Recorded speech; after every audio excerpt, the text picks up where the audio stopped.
I'm back with another album review. Today's review is on Perdida by Stone Temple Pilots. This is the eighth and currently the most recent studio album by STP.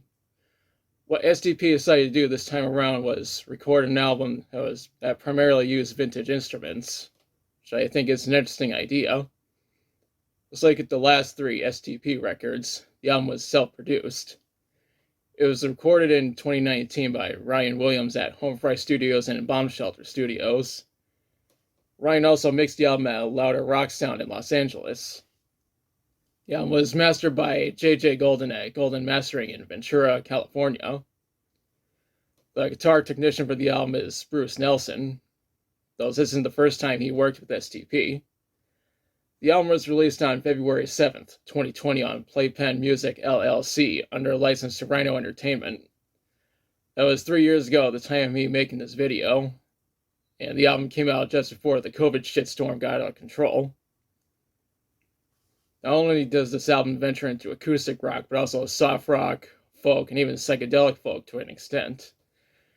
Also, Bill Appleberry plays the keyboards on some of the songs, though this isn't his first time working with STP. Also, the band members serve the same roles that they normally do, even though some of them play different instruments on various songs. And now let's talk about the songs. The intro to the album is Fare Thee Well, which was released as a single on December 2nd, 2019. One thing I should mention is that although Robert DeLeo plays the bass, he also plays the acoustic guitar.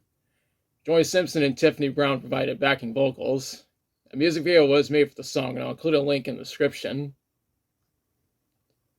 Now, the next track is Three Wishes. Jeff Gutt and Dean DeLeo wrote the song. After that is Perdida, which of course shares the same title as the album. Dean only plays acoustic guitar on this track. His brother Robert played a nylon string acoustic guitar, a 6-string bass, and even keyboards. Yutong Sharp was on the violin. Judy Stoudemire was on the viola, and Aaron Breen was on cello. Next up is I Didn't Know at the Time. Dean plays both acoustic and electric guitars on the song. It even features Adrian Byrne on the flute. Up next is Years. This track has Robert performing lead vocals as well as the nylon string acoustic guitar, and not just the bass guitar. Chris Speed was also on the saxophone. That's followed up by She's My Queen. Robert plays the acoustic guitar as well as the marxophone. Adrian Byrne was on flute. Joy Simpson and Tiffany Brown were on backing vocals. They follow up with Miles Away. Robert plays the nylon string acoustic guitar once again, as well as keyboards and marxophone. Yutong Sharp returns to play the violin. What's after that is You Found Yourself While Losing Your Heart. Dean is on both acoustic and electric guitars on this track. Joy Simpson and Tiffany Brown also perform backing vocals once again. The song after that is I Once Sat at Your Table.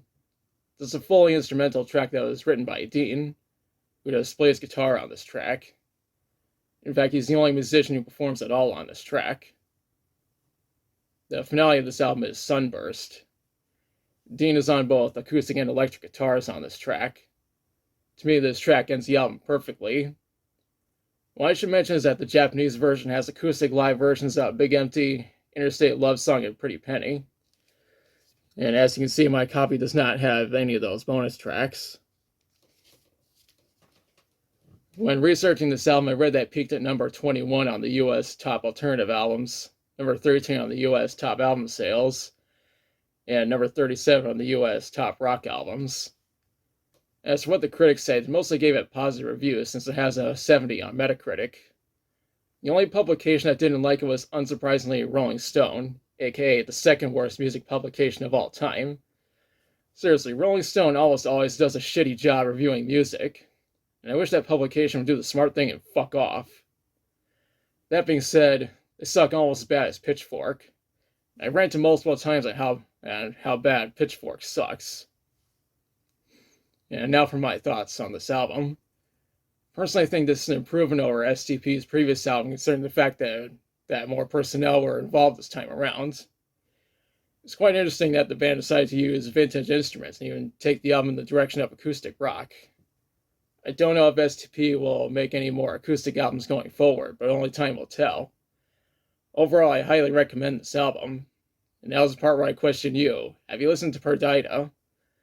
If so, what do you think about it? What's your favorite song from it? What are your thoughts on STP using vintage instruments on this album? Do you think STP will make any more acoustic albums going forward? Let me know in the comments.